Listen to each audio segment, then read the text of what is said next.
بسم الله الرحمن الرحيم.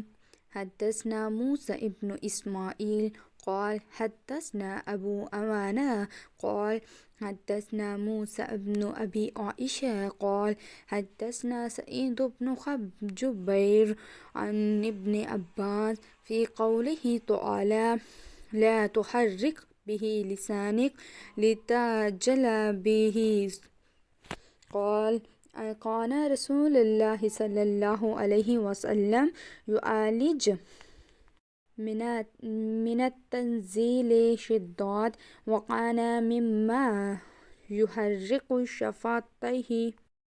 وقال ابن عباس فأنا أحركهم ما لكم كما كان رسول الله صلى الله عليه وسلم يحركهما. وقال سعيد أنا أحركهما كما رأيت ابن عباس يحركهما فحرك شفتيه.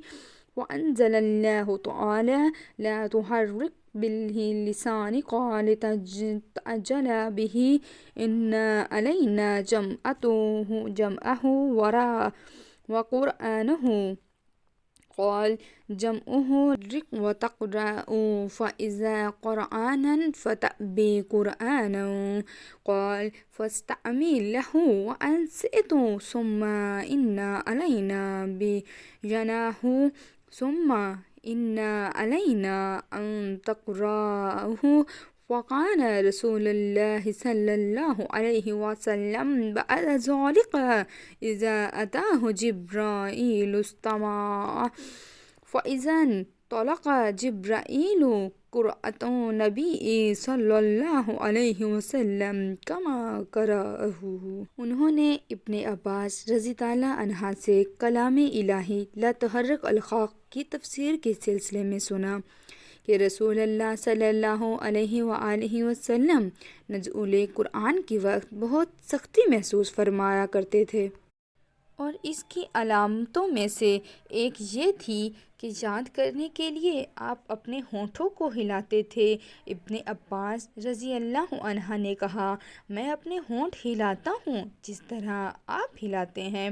سعید کہتے ہیں میں بھی اپنے ہونٹ ہلاتا ہوں جس طرح ابن عباس رضی اللہ عنہ کو میں نے ہلاتے دیکھا۔ پھر انہوں نے اپنے ہونٹ ہلائے۔ پھر یہ آیت اتری کہ اے محمد قرآن کو جلد جلد یاد کرنے کے لیے اپنی زبان نہ ہلاؤ، اس کا جمع کر دینا، پڑھا دینا ہمارا ذمہ ہے۔ حضرت ابن عباس رضی اللہ عنہ کہتے ہیں کہ یہی یعنی قرآن آپ صلی اللہ علیہ وآلہ وسلم کے دل میں جمع دینا اور پڑھا دینا ہمارا ذمہ ہے۔ پھر جب ہم پڑھ چکیں تو اس پڑھے ہوئے کی اتباع کرو۔ ابن عباس رضی اللہ عنہ فرماتے ہیں کہ میں اس کو خاموشی کے ساتھ سنتے رہوں، اس کے بعد مطلب سمجھا دینا ہمارے ذمہ ہے۔ پھر یقیناً یہ ہماری ذمہ داری ہے کہ آپ کو اس کو پڑھو۔ چنانچہ اس کے بعد جب آپ کے پاس حضرت جبرائیل علیہ السلام آتے ہیں تو آپ توجہ سے سنیے۔ جب وہ چلے جاتے ہیں تو رسول اللہ صلی اللہ علیہ وآلہ وسلم اس وحی کو اس طرح پڑھتے ہیں جس طرح حضرت جبرائیل علیہ السلام نے اسے پڑھا تھا۔